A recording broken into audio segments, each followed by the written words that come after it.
Hi, everybody. This is our first show. I'm so excited. This is about this aging thing. We know black may not crack, but what about the other shit? You know, our sex, our health, our interests, and our truth. Well, today is the first day for the first letter of that acronym, which is sex. And we're going to talk about what that looks like in the 50 plus community now. We've been talking about this behind closed doors, and we're so excited to bring it to the forefront. And we have the best guest that you can have in Atlanta and other states as well. She travels. Mistress Angela. I gotta do it. Yes. I don't know if you guys know this, or you might know her as the tambourine lady. I'm not sure. But she is going to be our resident sexologist. She will be here every now and then. You will see her come in. She might do a show by herself without me being here. She might do a show with you as a guest host for her. It's going to be a lot of fun. So we're going to talk about some things that you guys may not be talking about, want to talk about, wish you could talk about. Well, Mistress Angela is going to tell you how to get that stuff out and get it on the table and really discuss it, okay? So today what we're going to talk about is just some things that she has experienced as a sexologist, a mistress, a professional at helping other people with sexual things. I'll leave it right there. Let your imagination go with it. All right, so Mistress Angela. Hello. Hi. Welcome to the show. Welcome to the show. Thank you for being our first guest and our resident sexologist. Thank you. I'm so excited. And she's also one of my really dear friends. So I trust her. She has helped me in many ways. Y'all don't need to know all that. That's not your business. Okay. So I have some questions for Angela just to get this warmed up and you guys can see where she goes and how she is. So one of the first questions I have for you, Mistress Angela, is what are the top 3 questions? Because we have these conversations, y'all, all the time. So this is why it's coming up now. And we want to share with the masses. What are the top 3 questions you get from women who are over 50, just about sex in general? Wow. So the top 3, right? I don't have a desire anymore to have sex with my partner. That's huge at this age. The second one would be, I want to do something new and different. Like, I think my desires are changing. I think I may like women versus men. That happens a lot. Mm-hmm. Or you want to open your horizons sexually. Mm-hmm. And then the third is that I'm horny all the time. Is there something wrong with me, right? Mm-hmm. As we age, our hormones change. So those are really the biggest conversations that come to me a lot. Mm-hmm. I'm not sure which one you want to dive into first, but I'm going to. Well, first, I'm glad you said conversations because I said questions, and they're not always questions. They're statements that lead to questions. So I just want to make that clear in case somebody goes, you said questions, and she said statements. So you can dive into either one because they're all those are really the top popular ones that we talk about. People come to say, just talk about what you want to talk about. Okay, so before I do that, I do want to introduce and kind of tell everybody who I am and what I do, I'm right? Sorry about that. I know, because we know each other, right? Mm-hmm. Again, my name is Mistress Angela, and I am a sexologist. I teach and educate the community about tantra sexuality, right? The sensuality in sex, the sensuality in our life. I've been doing this work for the last few decades. I actually really started with a curiosity about sex and the art of sex when I was really young, when I read the Joy of Sex book. I snuck into a parent's room and used to read it and look at the pictures. And the pictures were so beautiful. And I was like, anybody that can create art about this must be really something important to us, right? So I went through life and really just studied everything I could. I'm a natural healer. So it kind of ties everything in together and really just started to talk about it because where do we learn about sex? Or what do we learn about sex? What did you learn? Right. Not a lot. When I was growing, I had to go seek it out. Right. Or it was about birth control or you keep your legs closed, right? So how do you learn how to have your best sex? How do you teach your partner what you need? So that's kind of what I do, fam. So I wanted to make sure people kind of knew what I'm all about. And I'm about bringing the joy back. So now we can get into that good, right? And let me just jump in real quick before you get into the good. So anybody can listen to this, anybody can subscribe to us, but this is about the 50 plus community. And I know y'all are probably looking at Mistress Angela going, she ain't even 50. But she is. So I just want you to know that the only guests that are going to be in this show have to be 50 plus. All right? Take it away, Mistress Angela. Yes, I'm over 50. Yep. But I also, in conjunction with that, when you talked about over 50, I also help parents talk to their kids about sexuality, right? and about how to approach that whole conversation. So back to everything else we were going to. The first question was the three. Yeah, which one you want to dive into? I don't have desire to have sex, because that's huge. I even sometimes don't have desire for sex, and what? I know, right? I know, but life hits us, and the older we get, the more responsibilities and accountability we have to our jobs, to our families, to our kids, to just keeping a house clean and keeping your sanity, taking care of parents, right? And you just put it to the side. And when you keep putting something to the side, like anything, if you don't use it, you lose it. And sex becomes that conversation. Like, I want to go to sleep, or I'm too tired, or I want to do this. I don't even want you anymore, right? That happens a lot too. So that question is usually the first reason somebody will come to me. Either their partner will come to me, or they'll come to me directly. And I just stated why you lose that desire. So what do you do to get that desire back? That's a huge question. Is make time for sex, right? I'm a single mother of 2 kids. I'm a serial entrepreneur as well. Just that alone says I'm busy. Right. But I have to make time for sex. So I actually schedule play dates, right? Play dates with whoever my partner is at that time, or by myself if I'm solo.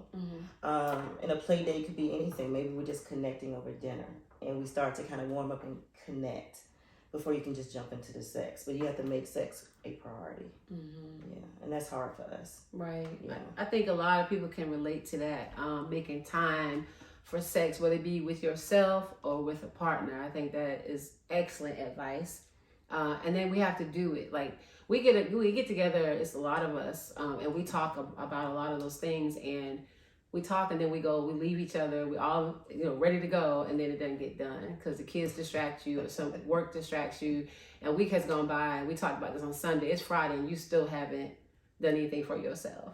That's hard. We're trying to avoid that. And I forgot to tell you guys, please when you join us, get your glass. Take a sip. Relax. Yes. About sex. Yes. And to the 50 plus, because look, we're a whole different breed. We are not our mothers, period, or our dads, because this is about men as well. Men are welcome to the show, so please, men, join us. I think we are part of our parents, but then the next level, right? Because we have our parents give us that foundation. And when we talk about sex, when we think about parents growing up, sex wasn't really a thing that you had. It wasn't a pleasure. It was really about procreation and all the things that go with sexuality, especially being women of color. In our history and our legacy, we know what that means, right? So what you learn from your parents is often what you bring into your sexuality. True. Yeah. If you ever saw your parents kiss or connect, or you ever saw your parents being even with anybody, a significant other, and just being touchy-feely, then you kind of learn how to be standoffish, and you, or if you had a traumatic experience, or your parents had a traumatic experience, that impacts us because they tell us, don't do that, don't do this, don't do that, and your curiosities are left unspoken, right? I was fortunate that I had a lot of women in my community that poured into me and told me that desires were a natural thing. How you do it, that type of thing. But parents do make a big difference in your sex life. That's true. Yeah. That's true. And because my mom was an excellent mom. Excellent. And I tell everybody, she lost 1 point because she didn't like to talk about sex. And I had a lot of questions. And I always said if I had children, that I would be that parent that they could come to and talk to. And I feel got my daughter off on the right foot without me telling her business.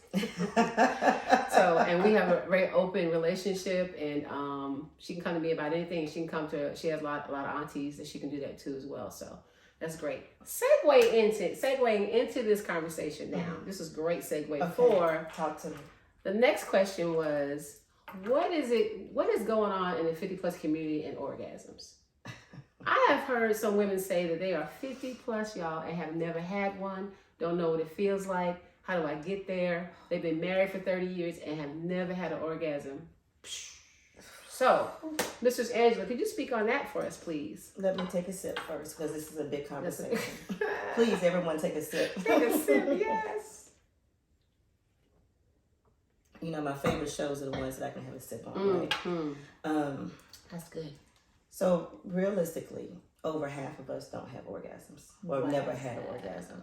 So if you think about whatever age you're at this time, and you have never had an orgasm, if you're that person, that's a long time. That's over 5 decades, because we're all in the 50 and up club, right? The reason that they don't have orgasms, and if they have had orgasms, let's say they're going to take it a step further. So over 50% of women at our age have never had an orgasm. If you go and dive into that deeper, half of that 50% has never masturbated. And masturbation is the self-pleasure rituals that we have, or self-pleasure segments we have, experiences we have. That's a lot. Can you imagine never having one? I think you can't imagine it though if you've had it. But I think if you never had it, you don't know what you're missing. So let's think about a time that you chose not to have one. Think about during that period of time that you chose not to have one, which sometimes it's choice, sometimes it's medical reasons why people don't have orgasms, right?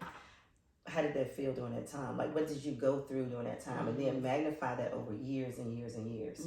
At some point, you just say, it's not for me, and you give up on it, right?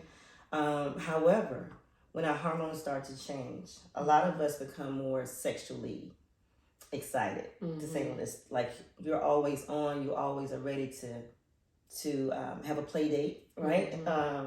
And you're always ready to release that energy. So when that starts to build up and you've never had one, you don't know what to do with that. You think something's wrong with you. You think that's a nasty thing, or that's disgusting. I don't want bodily fluids coming out of my body. He's not going to like it, and that type of thing. So it's the mind conversation we have with ourselves, why people really don't have orgasms. Even if you've been through a traumatic experience and you stopped having any type of joy in your sexuality, right? You can still recover from that and have one. And have multiples, because there's more than one type of orgasm, right? Right. So a lot of people don't even know that. That's not going to be another show. That's another conversation. Yeah, that's another show, because people don't know that. Yeah, so for anybody who's never had an orgasm, one of the things I always say, think about, and see if this is something for you, right? Think about one time that you had the most amazing day ever. Maybe you were at the beach. Maybe you were cuddled up at home with the fireplace and the movies going, and it just made you feel good inside, right? You were able to exhale, take a deep breath. Orgasms do that for you when they're done in the right way. So before you say, I don't know if I want to go that far, that's too fast for me to just try to have an orgasm. Maybe just take the time, and the next time you get out of the shower, get some lotion and just massage your body and see how that feels. Does it do anything to you? Does it make your sensations heighten? Does it, make you like, oh, that feels good? Right. Be sensual with yourself. Be sensual with yourself. Not sexual, just sensual. Get to know your body. Absolutely. So start with the sensual component first. And then we can work into the sexual component, the physical orgasm, the physical release. Because really, orgasms, the release of a physical orgasm is the best thing for stress. Real talk. Right. Real talk. And aging. I don't know if you guys know this, but even Oprah, my girl Oprah, was talking about, she had a guest host, I never forget this, it was a long time ago, and she had a guest on her show talking about orgasms, whether they are, you do it yourself or someone does it for you, it adds years to your life. For me, I'm an artist in many ways, and it absolutely, I would say, makes me more creative. It releases any blockage. Sometimes I'm blocked and I can't, you guys, if you're writers or anything like that, and you have blockage, you know what I know. Do that before you start doing your creativity, and it'll come flowing. I promise you. So yeah, I'm with you on that. Yeah. Thank you. Years ago, just a quick story, right? Years ago, I had a Black female doctor here in Atlanta, and I was so stressed out. Had just changed careers. I had decided to go into the educational field. I had left doing makeup and the skincare and shows and all that kind of stuff behind. I wanted to live like the traditional American life, right? And that kind of stressed me out because I'm a free spirit person, right? I was happy about the transition I was making, but the process of it was really crazy. And I started working in a school that was an amazing school, and it was a lot of work in that. And we had gotten married, so we were into the marriage a few years, right? And I was having these migraines, like constant migraines. And I was going to the doctor. She's like, you're stressed out. And I'm like, okay, I'm trying to breathe. I know what to do. I'm working out. I'm exercising. I relax at home at night. She was like, what did you stop doing? And I was like, I don't know what you're talking about. And she said, and you know the doctor because we went to I the know same who you're doctor. talking about, yeah. I love her still, right? Yeah. I hate that she retired. But Yeah, anyway, she was like, you need to have some sex. And I was like, wait a minute, what? I was about to get on blood pressure medicine because my blood pressure was elevated. Right. And not to say that you don't need blood pressure medicine, right? But mine was all strictly about stress. And I was in my early 30s at that time. And I was healthy. And otherwise I was healthy except for that stress level. And I was like, orgasms. Shit, I can do that. Right. And then I started thinking about, when was the last time you had an orgasm, Angie? And it had been months. Wow. I know. It's okay, girl. It's okay. It's okay. We're here with you. But, we're here with you. But it was a shock to my system. And the first time I had one, I was like, I came to work the next day skipping. I was happy. Wow. I was the most productive I had been in a while without being stressed in my work, right? So I say all that to say that orgasms do a lot for you. They can relieve the stress. They make you look younger. Because I'm just saying. With somebody, without somebody, orgasms are amazing. So, and if you're not with someone, learning the art of masturbation is really key, and there's nothing wrong with it. Right. Yeah. Right. And that goes back to you saying earlier about how we don't make time. Like, so that time in your life, you weren't making time. You had prioritized everybody else. Right. We do that a lot, right? Especially as responsibilities begin to pile on. Our parents get older, and we're handling so many things, and friends and family. It's hard to make time. So I have to live by my calendar. Right. I schedule time. I was dating someone recently, and it was like, we really have to put this on the calendar. I said, yes. Absolutely. Because my time gets taken up by so many things. Right. And then they started to get used to it. They were like, oh, we're going to have a play date. What are we going to do? What are we going to do? So something they were so resistant against that by the end of it, they were looking forward to it. And they could really release and relax. And the kids are going somewhere, making the arrangements, and you're all excited. And, you know, it's not just about the sex part. It's about the dating part. You know, taking yourself out to right, absolutely. I go to many shows by myself if my friends aren't available or somebody I'm dating is not available, and just spend that time with yourself, enjoying yourself, getting dressed for yourself, whatever that looks like. Because if you don't enjoy yourself, no one can enjoy you. Okay. Say that part again. I love my own company. Say that part again. If you don't enjoy yourself, no one else is going to enjoy you either. If you don't like being with yourself, I don't know why you would think someone else would want to be with you. I probably spend way too much time with myself, but I have a good time. I spoil myself. I do what I want someone else to do. I know exactly how I want to be treated. Right. And those are my standards. Right. So I'm going to say thank you to Mistress Angela. This has been a great show. Our first show of many. Time is up. Oh, I thought time wasn't up. Oh, I'm sorry. We got bonus time. Look at God. We got some extra time. This is what we're going to do, y'all. Okay, let's talk about some stuff. We're going to have you send us some questions for Mistress Angela, and we're going to highlight them on the next show. And while that's that, right? So make sure you subscribe to our YouTube channel. Make sure you comment. Please like and share, and then make sure that you ask questions that you want to know. Mrs. Angela, I'm going to have her take this moment to talk to you about the counseling that you do, the sexual counseling, the one-on-one classes, the Zooms. I'll let her take over and do that, okay? Because some of you all probably want to know about that. Okay. And if we have time, maybe I can tell a sex story, because everywhere I go, I tell a sex story, and it's always a fun thing. Fun times, right? Okay. So sex coaching. I do one-on-one. I do virtual sessions. I have often where people are in relationships and their partner would give them a gift certificate to me, just to talk about things, right? I am the coach you need if you're feeling like you're missing something, right? If you feel like what you're doing now with your partner or alone is just not enough. If you want to elevate your sexuality, if you want to learn more about who you are sensually, how do you become turned on? What turns you on? You know, what kind of curiosities you have? I'm able to talk about all of those things as well as address any traumas that we have. I touched on it earlier that often, especially as Black women, women of color, we have a history of being taken advantage of. And sometimes we suppress that, but we never really address it. So myself and then a few other coaches and some counselors and psychotherapists, we work together depending on where you are so we can address those issues. Because if you don't address it, you can't move forward and have a healthy sex life. Right. I also do small group workshops, like if girlfriends get together on the weekend and want to talk, but they need somebody to help guide them through that conversation.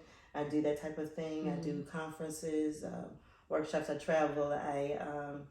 One of the things I do with couples is help them understand what the needs of the other person is. Often when we've been together for a long time, and I think a lot of us at this point probably been in relationships over 10 years or 5 years, you become stagnant, scared to voice what you desire because we don't want somebody to think bad of us. You know, maybe you like toys now and you didn't. Maybe you like anal play and you don't know how to approach your partner with it. We can do some one-on-one quick hit sessions is what I call them. You know, quick hit, you get it. Yeah.